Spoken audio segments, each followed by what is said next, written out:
नमस्कार, मी आहे Aditi Patil, tarot card reader, healer आणि हिप्नोथेरपिस्ट.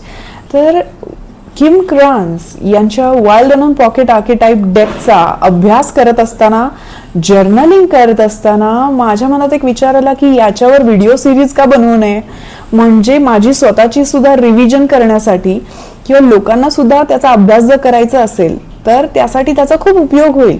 आणि म्हणून मी हे व्हिडिओज तयार करायला सुरुवात केली. त्याच्या 2 प्लेलिस्ट आहेत, मराठीमध्ये आणि इंग्लिशमध्ये. माझ्या यूट्यूब चॅनलवरती या प्रत्येक कार्डचे एक्सप्लेनेशन दिलेलं आहे. म्हणजे कार्डचा अर्थ, प्रतिमेचं विश्लेषण, त्याची प्रकाश आणि सावली बाजू म्हणजे सकारात्मक पैलू, नकारात्मक पैलू, आणि या कार्डचा तुमच्या आयुष्यात काय संदर्भ आहे आणि या कार्डमधून आपल्याला काय संदेश मिळतो, अशा प्रकारचं पूर्ण एक्सप्लेनेशन एकेका व्हिडिओमध्ये दिलेलं आहे.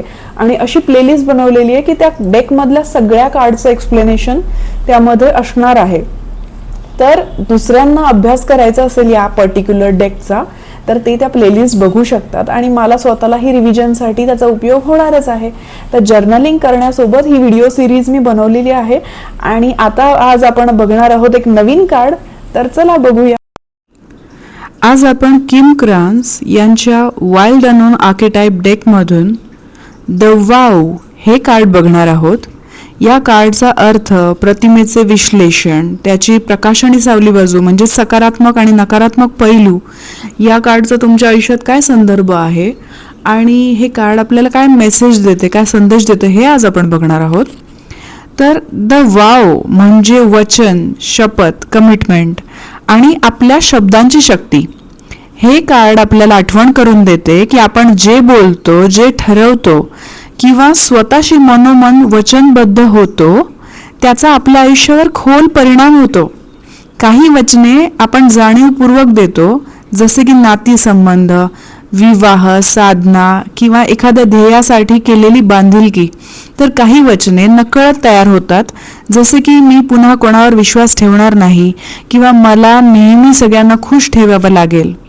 द वाव हे कार्ड विचारतं की सध्या कोणती वचने, विश्वास, कमिटमेंट तुमच्या आयुष्याची दिशा ठरवत आहे. आता आपण या कार्डच्या प्रतिमेचे विश्लेषण म्हणजेच इमेजरी एक्सप्लेनेशन बघणार आहोत. या कार्डच्या मध्यभागी 2 हात एकमेकांना घट्ट पकडलेले दिसत आहेत. तर हे हात विश्वास, करार, निष्ठा आणि 2 शक्तींमधील बंध यांचे प्रतीक आहेत. तर हा फक्त एक साधा हस्तांदोलनाचा क्षण नाही, तर एक गंभीर आणि पवित्र कमिटमेंट दर्शवणारी प्रतिमा आहे. हातांच्या वर एक पांढरा पक्षी उडताना दिसतोय. तर हा पक्षी आत्मा, उच्च चेतना, पूर्वजांचे आशीर्वाद आणि अदृश्य शक्तीचे प्रतीक आहे. तो सूचित करतो की प्रत्येक महत्त्वाच्या वचनाचा विश्व हे साक्षीदार असते. हातांच्या खाली एक चमकदार रत्न दिसत आहे. तर हे रत्न त्या वचनाचे मूल्य, त्याची ताकद आणि त्याची दीर्घकालीन परिणामकारकता दर्शवते.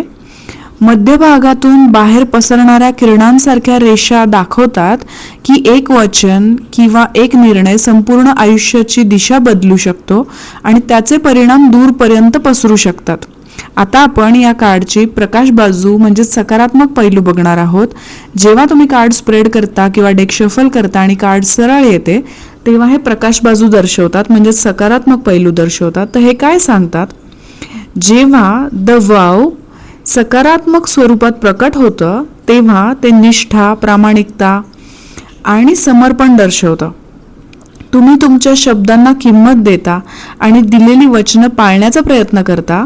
तुमच्या कृती आणि मूल्ये यांची त्याच्यामध्ये सुसंगती असते. हे कार्ड असं दर्शवू शकते की तुम्ही एखाद्या महत्त्वाच्या ध्येयासाठी पूर्णपणे समर्पित आहात. तुमच्या नात्यांमध्ये विश्वास आणि स्थैर्य आहे. तुम्ही तुमच्या आध्यात्मिक किंवा वैयक्तिक मार्गाशी प्रामाणिक आहात. तुमचे निर्णय खोल मूल्यांवर आधारित आहेत. ही ऊर्जा आयुष्यात स्थैर्य, विश्वास आणि उद्देश निर्माण करते.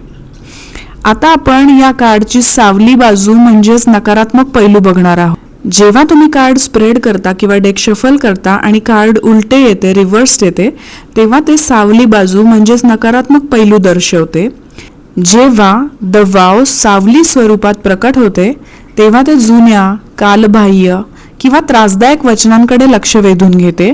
कदाचित तुम्ही अजूनही अशा विश्वासांशी बांधलेले आहात जे आता तुमच्या वाढीसाठी उपयुक्त नाहीत. उदाहरणार्थ, मला नेहमीच संघर्ष करावा लागेल, मी कोणाकडे मदत मागू शकत नाही, मी पुन्हा प्रेमावर विश्वास ठेवणार नाही. अशा वचनांमुळे तुम्ही स्वतःला मर्यादित करू शकता. हे कार्ड तुटलेल्या वचनांमुळे निर्माण झालेला अपराध भाव, भावनिक गुंतागुंत किंवा कार्मिक बॅगेज म्हणजेच गिल्ट पण दर्शवू शकतं. तर कधी कधी तुम्ही एखाद्या व्यक्तीशी, परिस्थितीशी किंवा जुन्या ओळखीशी फक्त सवयीमुळे जोडलेले राहू शकता, जरी ती गोष्ट आता तुमच्यासाठी योग्य नसली तरीही. आता आपण बघणार आहोत की या कार्डचा तुमच्या आयुष्यामध्ये काय संदर्भ आहे, काय कॉन्टेक्स्ट आहे.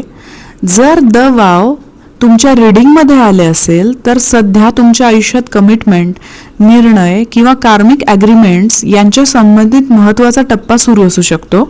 हे कार्ड तुम्हाला स्वतःला काही प्रश्न विचारण्यास सांगत आहे की मी सध्या कोणत्या वचनानुसार जगत आहे.